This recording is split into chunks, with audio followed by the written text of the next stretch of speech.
Middlesex Moments, coming to you from the Center for New Media at Middlesex Community College in Middletown. I'm Steve Minkler, the college CEO, and I'm here together with students in the college's Studio Television Production course. You can't see them because they're behind the scenes running all of the equipment that makes Middlesex Moments happen. Thanks, guys. Don't worry, they're wearing masks and they're practicing social distancing while we record this show. Our fall semester classes began on August 26th. We've made a lot of important changes on campus and in our class schedule. About 2/3 of Middlesex Community College classes are online.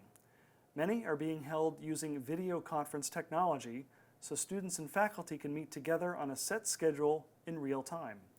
Students need to have a computer with a reliable internet connection in order to enroll in online courses. The good news is the college has a small number of laptops and Wi-Fi hotspots to loan out through our library if needed. We still have traditional on-campus classes, but a lot fewer of them. On-campus classes are for students who prefer face-to-face instruction and for classes like fine arts, TV production, and science, all of which require special facilities such as studios and labs. Class sizes will be much smaller so we can all observe social distancing. Seats must be 6 feet apart from each other. And everyone must wear a face mask, observe social distancing, and show a photo ID when entering a campus building. Middlesex Moments team members Jaden Rogers and Greg Tanner visited the college's science department to see how faculty are using social distancing and technology to teach lab classes during the pandemic. With the pandemic and social distancing still in full effect, both students and teachers have been learning to adapt to online courses. This is especially the case for Professor Patrick Bryan, who uses his own innovation called the Learning Glass to teach his biology students online. I saw an instructor teaching a physics course, and they were just kind of, you could see the professors talking, and you could see him writing, but he seemed to be writing in just midair, like it just appeared on nothing, and it was just very engaging looking. I was like, wow, it just looks cool. Like I just want to see what he's doing. And so essentially it's just like a big glass window pane, essentially, that they rigged with lights that shine into from the edges of the glass inward, and then lighting around it for the speaker. And then just by simply writing on it with a neon marker, the words sort of light up. And I thought, oh, this would be a really good way of creating some videos for the students. Some people really liked the just written videos, but they really enjoyed seeing the people's face. They were sort of like, when they couldn't see their face, there was just a disconnect between the information and what they were getting. And the students were saying, oh, this feels more personal. It looks, some people think it's very high tech in what it is, but it's incredibly simple. It really is just a piece of glass and you're writing on it with a marker. I also asked students to request things from me. So the idea where it becomes really valuable, I think, is that they can say, we would like to see you talk about the difference between polar and nonpolar covalent bonds, and you mention that, and if I could say, oh yeah, that would be good for everyone, I'll specifically make a lecture just for them, but share it with everyone so they can all see it. Professor Bryan still holds a few in-person, socially distanced classes each semester. We have specific stations for social distancing when the students actually come into campus for labs. So at this table, one student could be here, but there's no student over there. And then usually before lab, I'll usually get them set up with the kit with just pretty much all the stuff they will need during the lab. I usually set up everything for the students ahead of time so they don't really have to travel very far from their station. In a biology curricula, ideally, students will get some of the same content in multiple courses, but by the end of that, they've really learned something. They don't just see something once and then never again. And so some of my classes are those that set them up. So I hope that by meeting on campus, they can actually get some of the specific skills that they need to take on for other coursework that they do. This is Jaden Rogers reporting for Middlesex Moments. Thanks, Jaden and Greg, for that report. As CEO, I'm very, very proud of everyone here at Middlesex Community College. Faculty have worked tirelessly to create online course experiences that are similar to what students would get on campus. Students are pitching in and doing their very best work, even if the environment is unfamiliar. And all of our staff in the library, tutoring, enrollment, admissions, financial aid, everyone is still providing all of the services you've come to expect from your communities Community College. As a reminder, Middlesex Community College also has a satellite center in the city of Meriden. We have a small selection of courses and tutoring services located at Platt High School, where we're open Monday through Thursday, 2:30 to 8:30 p.m. The college continues to work closely with the central office of the Connecticut State Colleges and Universities, the local Department of Public Health, and the Governor's Office to ensure that we provide an environment that protects the health and safety of our college community.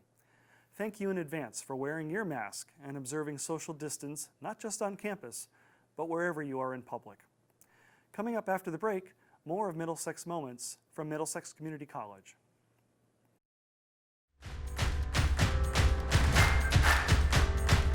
I was homeschooled, and after doing a lot of research, I found MXCC, and it looked like a really good fit for me because I wanted to transfer to UConn, and they have the Pathways program. Being homeschooled, it was nice to have smaller classes. The professors really helped me understand the material. I really felt that Middlesex was invested in my education. It's one of the greatest experiences I've had. Welcome back to Middlesex Moments, coming from Middlesex Community College in Middletown. I'm Steve Minkler, the college CEO. One of the most important rights and privileges of being an American citizen is the right to vote. The U.S. Constitution originally gave the vote only to white male citizens over the age of 21. This shameful injustice has been corrected, and voting rights have been extended several times over the course of our history. Today, citizens over the age of 18 cannot be denied the right to vote, regardless of race, religion, sex, disability, or sexual orientation. It's this precious right, the right to elect a government that represents us at the local, state, and national levels, that defines the American system of a democratic republic. Yet there are many people who don't exercise their right to vote. Did you know that in the 2016 presidential election, more people did not vote than voted for either Hillary Clinton or Donald Trump? Middlesex Moments team members Evan Mendelia and Brian Grady spoke with MXCC faculty and students to hear their thoughts on participating in the upcoming election.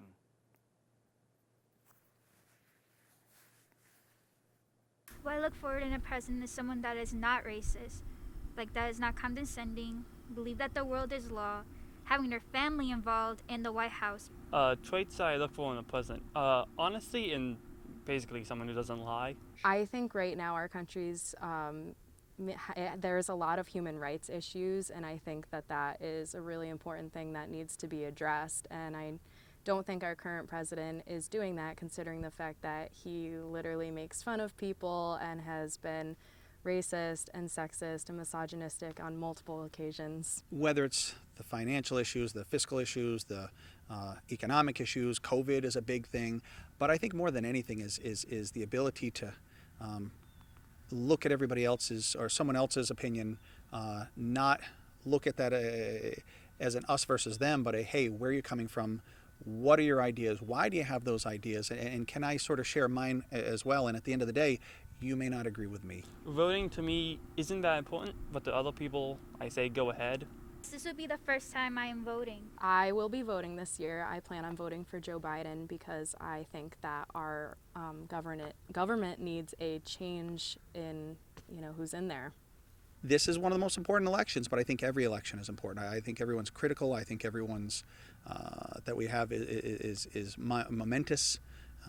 So I think that this one, we have more challenges now. This upcoming election is very important for we are, as a nation, picking between the lesser of two evils, which is ironically why I'm not voting. I just hope that whatever the result is, whichever side wins, that we can rally behind whoever wins and make the best of it, as opposed to I'm going to take my ball and go home. Thanks, Evan and Brian. Election Day this year is Tuesday, November 3rd, but a lot is changing this year because of the COVID epidemic. It's changed a lot of things in our lives.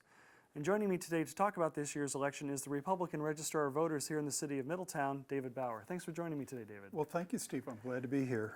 This is a big year for an election. A lot of offices are up for grabs, aren't they? Yes, this is the presidential election. Congress is always, with a 2-year term, up for re-election. And the entire legislative body for the state, all state senators and state legislators are up for re-election. So let's get to the basics a little bit. What is the role of a registrar of voters? We administer the elections primarily on election day. We create and set up the polls, operate the polls, and we also ensure that all the equipment that is used in the polls is working properly. The nice wrinkle this time is that we are also in charge of counting all the absentee ballots. We're used to having somewhere in 5-6% of the people who vote doing so by absentee ballots. This time we're anticipating probably 50%, maybe more. That's huge. And that's a one-time change in state law to let people not come to the polls because of COVID, right? Yes, they made some special changes because Connecticut does have rather restrictive reasons for being able to use an absentee ballot. But if you're already registered, you probably should have received an absentee ballot application. And the first reason is that you have concerns about COVID-19. You check that, no questions asked, and you can vote by absentee ballot. In the same spirit, though, that you started the show, speaking of the safety at the college here, I do want to assure people that we're a state of long tradition, and if you still want to vote in person, through the Secretary of State's office, we have established our own protocols with COVID-19 in mind to make voting in person safe for people there. We maintain our social distance. We have to hand out pens, but you can be assured you have a sanitized pen, and we regularly are cleaning all those devices. We're wiping down the privacy booths and doing everything necessary to make voting in person a safe and efficient operation, as we always have. Right. So that's a major responsibility to maintain the list of eligible voters and to have all the equipment in place and to tally all the votes after the election is over, correct?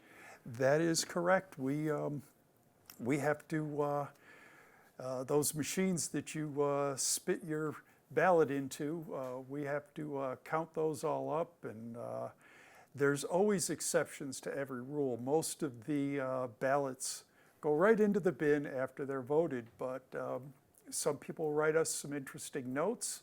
Sometimes there's write-in candidates, and those go someplace else, and we have to, we have rules to deal with such things as write-in candidates where we will tally them, and if there's other situations where at the end of the night we just have to look at those ballots, and we call those the hand counts. One other interesting thing that I do want to mention, besides the absentee and voting in person, is that we've made our rules so inclusive now that we have what we call election day registration. I'll refer to that as EDR. Given the fact that things have become so fluid for this election, we decided to have 2 EDR locations. Classically, we will have EDR in City Hall, right at 245 DeKoven Drive, but because Wesleyan students are some of our best customers for EDR, we are actually setting up an EDR location in a tent right next to Freeman Hall. Okay. At Wesleyan. At Wesleyan. And the people in the public are welcome to come to either. If you come up on election day, you're not registered, you want to vote, you're still in.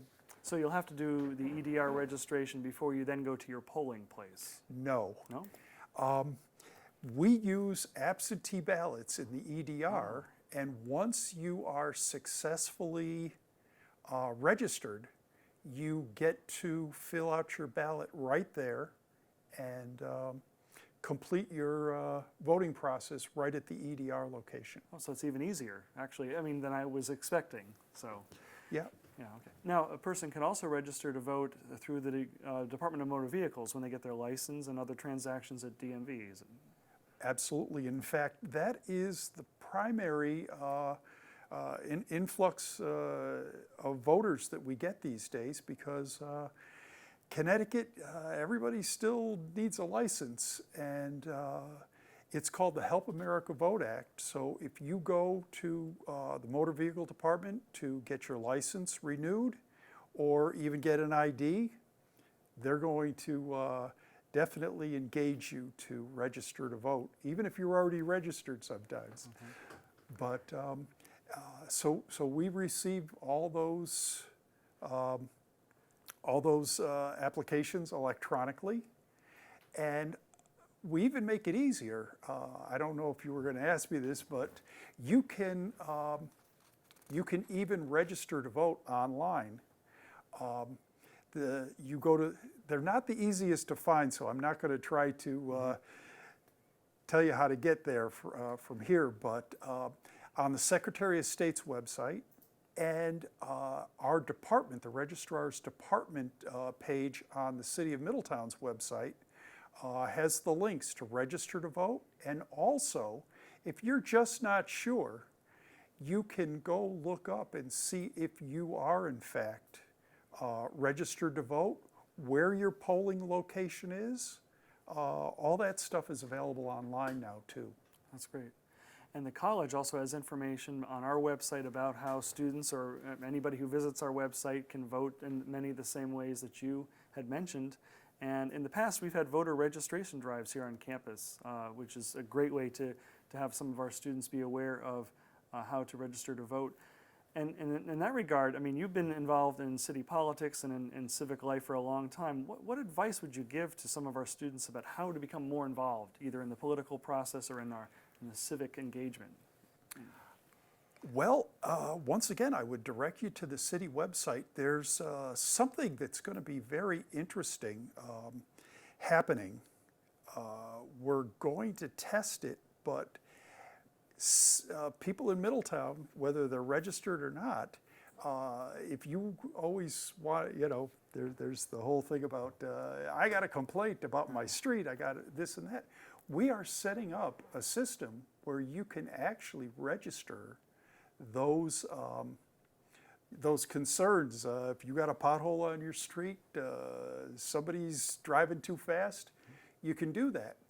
The same software, if you have an interest, and I would desperately encourage anybody out there that thinks that they might want to serve on a committee or commission, or even better yet, be a poll worker at the election, because you asked me before we started if the other registrar and I were going to count the ballots, and I go, 15,000 ballots, we're not going to do it by ourselves.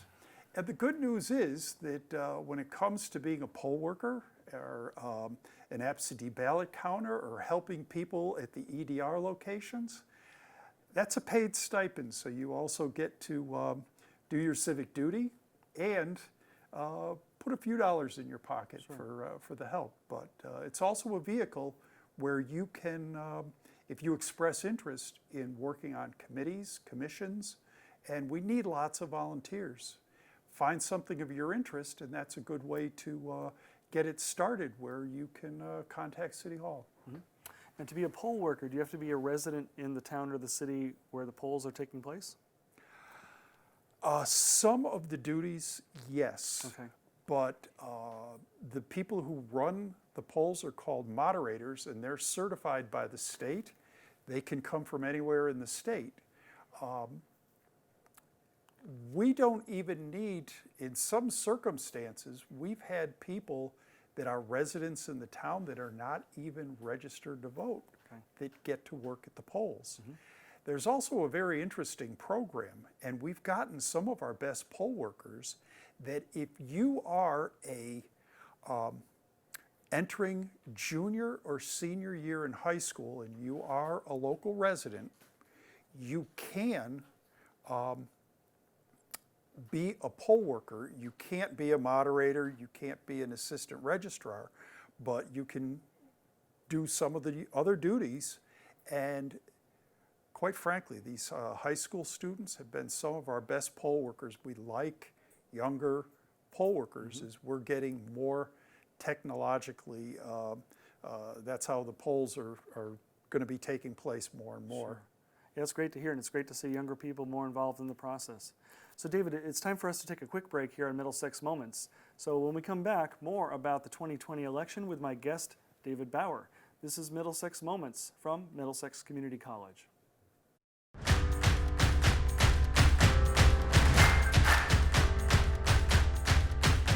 So the reason I chose the Middlesex Veterinary Technology program was because of all the opportunities it had with Piper Olson Veterinary. There's no other place where you would have access to that.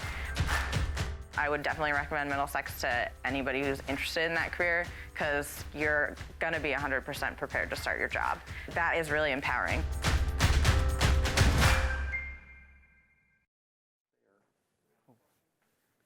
Welcome back to Middlesex Moments, coming to you from Middlesex Community College. I'm Steve Minkler, the CEO, and I've been talking with David Bauer, who's the Republican Registrar of Voters here in the city of Middletown, about the 2020 election. Thanks again for joining me, David. So this year we talked about how to register to vote, in many ways that it's actually fairly easy to register to vote. We talked about some of the offices that will be on the ballot, including President of the United States and the entire Connecticut General Assembly. In Middletown specifically, are there any ballot questions that residents of Middletown are going to need to take a vote on? Yes, there is. There is a referendum question that they want to authorize a bonding for $55 million. There are controlling laws and statutes, regulations about everything, and this ballot question got on the ballot with 1 day to spare. So you would be doing me a big favor to not ask me too many details, because I'm still catching up on what's in there. There's a piece of a road bond. I read the Middletown Press that they are looking at the old Farmers and Mechanics Bank on Main Street.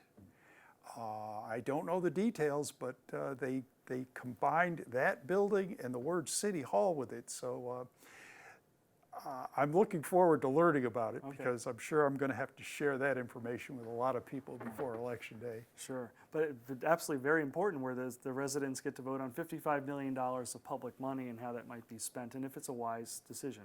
You know, that's an important part of our democratic process. On the local issues, they almost always are financial. The social and some of the bigger issues of that nature are, the General Assembly keeps those all to themselves. And I'm glad you framed the question that way, because a lot of people don't give as much attention to their state representatives and state senate races, and they have an awful lot to do about, well, even what we're mired in right now, the whole COVID response. That is something between the constitutional offices and the legislature.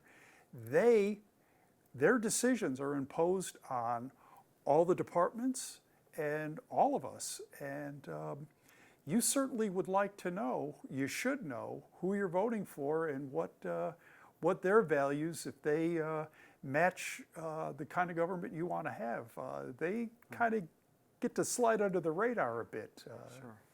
So with all of these important decisions, you know, who's going to represent us in Hartford or in Washington, and how we might spend some of, public money here in Middletown, what would you say to somebody who comes up to you and says, I'm not going to bother to vote, my vote doesn't matter, it's all kind of a sham? What might you say to encourage somebody? Well, as a registrar, I have to respect that. There's even some people, I learned from campaigning, there are certain religions that they specifically refuse to vote. So I kind of have to respect that. My duty, and I really try to stay in my lane, is that the people who desire to vote, we make it fair and efficient, and we make the tabulation of everybody who votes is accurate as possible. And that's a big enough duty for me that I personally try to encourage people, but in terms of my official position, I just say, when you're ready to vote, we're ready. We're ready for you. Okay. And one of the duties, I think we talked a little before coming on air about maintaining the list of eligible voters, is what happens in terms of making sure people are correctly removed from the roll. Somebody dies or somebody moves or... Well, it's a year-long process. We're kind of lucky, specifically in the city of Middletown, that we're right next to the health department, which is still the Registrar of Vital Statistics.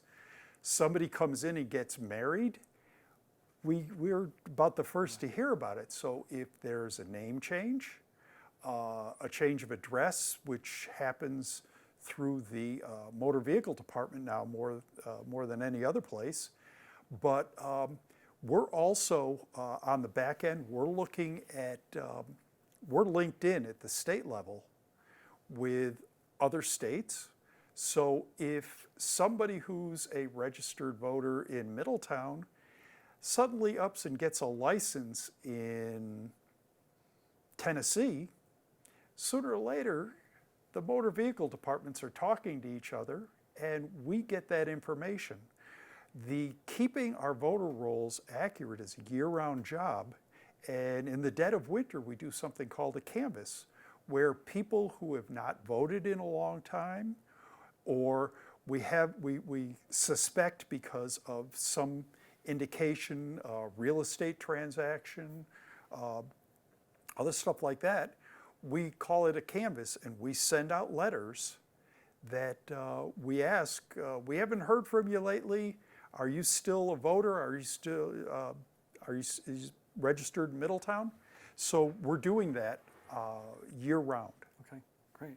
Well, and speaking of different localities, different places where people live, as you know, Middlesex Community College serves Middletown, but also all of Middlesex County, Meriden, parts of Hartford County. So in order to hear a little bit more about the 2020 vote, Middlesex Moments crew members Joe Scott and Abdul Samed visited the Cromwell Town Hall to hear from the Registrar of Voters their thoughts about the upcoming election.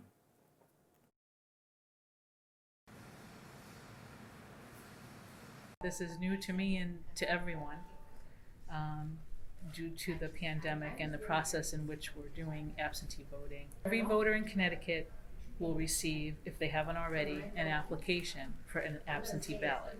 It's your choice to fill it out if you like, if you want to receive an absentee ballot, or you can still go to the polls if you choose. We've been very, very cautious about COVID. I mean, so far we've been very fortunate. So we have masks, we have gloves, we have sanitizers, we have people cleaning the voting booths. So we are, and also now we give everybody a pen. We're handling it pretty much like everybody else. You have to wear a mask, we have to social distance, but we still have to register people. It's their right, and we want them to vote. The measures in place in stop double voting are that when you come into the system, then if you come in again, we can pull you right up. And really the town clerk can really talk to you more about, about double voting. If we're not prepared, then the polls don't work. Everything that we do has to be done ahead of time. This has been Joseph Scott and Abdul Samed reporting for Middlesex Moments.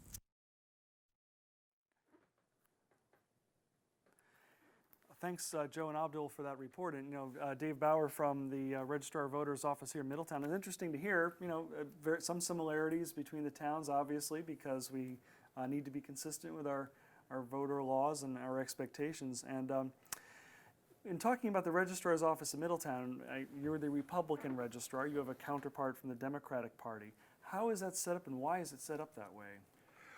Well, it was to a check and balance. The joke we make if you go to the Roman Catholic Church is that you always see nuns walking 2 by 2, and we do that to ensure that there's no partisan hanky-panky. We always try to we always try to make our decisions that both major interests would be served. We even dissect it further during primaries. So if there's two competing candidates, we actually go ask the two campaigns to send us poll workers so that they'd be represented evenly. So we're always looking for that evenness, and I think it's a very good way of doing business when we don't have that single county election official. I know I told you a story about New York before we went on that I don't think would happen in Connecticut. No, and that's true because we do not have county government in the state of Connecticut, so it really rests on the officials in each of our towns and cities to monitor and maintain all of the procedures for our elections. So job well done for all of you for doing this. So again, I think maybe to kind of, as we kind of close up Middlesex Moments in this episode, you again have been involved in many commissions, many boards. You've been on the City Council in Middletown, now Registrar. Again, some advice for some of our younger students who want to be involved in getting on boards and in community agencies. What advice would you give them? How to best get involved? Start early. One of the things that we have is that we have a youth services program, but if you take a civic interest, we even have high school student interns on some of our committees and commissions. So you can start in your teen years, but we have so many committees and commissions, and once again, I'd direct you to the city website. You can actually see all the committees we have, look at the minutes, and take a little reading to see what they do, and if some of these things interest you. We have arts, we have conservation, we have agriculture, we have public works, parks, facilities.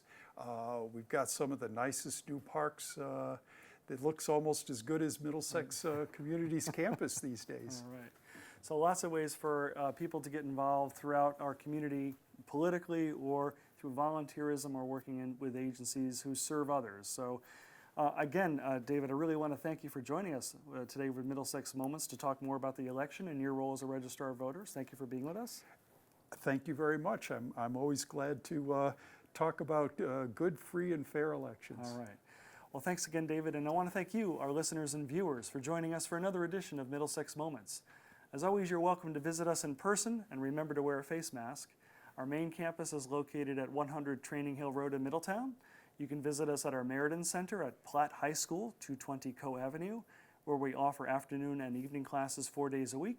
And of course, you can visit us online 24/7 at mxcc.edu. For everybody at Middlesex Community College, I'm Steve Minkler. Please be safe and be well.